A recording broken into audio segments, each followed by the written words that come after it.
lancer l'élaboration d'une stratégie régionale d'adaptation. Ce n'est évidemment pas renoncer, comme l'a dit notre vice-président, à faire tout ce qui est possible pour atténuer le réchauffement climatique en cours, en réduisant drastiquement les sources d'émissions de gaz à effet de serre. Et là, je fais un gros clin d'œil à Total.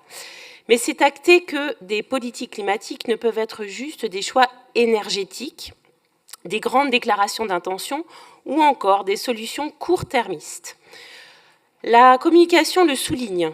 Ce sont toutes les politiques sectorielles qui sont concernées par les futurs dommages climatiques et bien sûr nos vies quotidiennes, l'alimentation, la santé, le logement, l'emploi, la jeunesse, le transport, les activités économiques, le travail de concertation qui sera mené en amont du vote de cette stratégie devra permettre d'avoir un diagnostic régional de nos vulnérabilités au réchauffement climatique afin de prioriser les enjeux et les mesures d'adaptation que nous définirons collectivement et démocratiquement.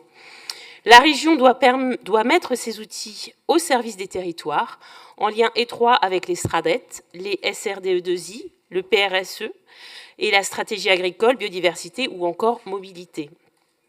Alors que nous avons voté notre budget dans des conditions toujours plus contraintes, nous, élus de collectivités territoriales, devons affirmer que rien de sérieux ne pourra se faire sans y consacrer des moyens financiers considérables et sans une réinvention du système de création et de partage des richesses.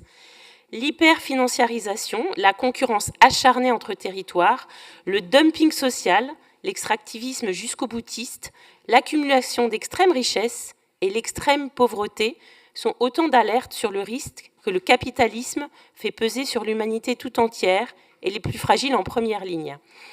Je ne peux terminer mon propos sans évoquer la culture, outil puissant d'adaptation par les imaginaires qu'elle convoque et par sa liberté d'expression. Un nouveau sous-genre littéraire est né il y a 20 ans, la fiction climatique. Les lecteurs sont plongés dans un monde où la crise climatique et écologique a atteint un stade ultime et où la question de la survie de l'humain sur la planète se pose. L'objectif est d'exposer l'ampleur de la crise environnementale et civilisationnelle pour mobiliser les consciences, mais aussi, et ça a été dit, apaiser les peurs en les légitimant et en les socialisant, le contraire de l'éco-anxiété qui fracture et isole les individus et particulièrement la jeunesse. Faire culture, c'est engager des transformations désirées et non subies. La politique a aussi un fort potentiel de transformation et c'est bien la raison du vote sur l'urgence climatique et sociale en début de mandature. On peut y ajouter la démocratie, tant la tentation autoritaire est forte face aux catastrophes qui nous frappent et à l'égoïsme des puissants. Merci.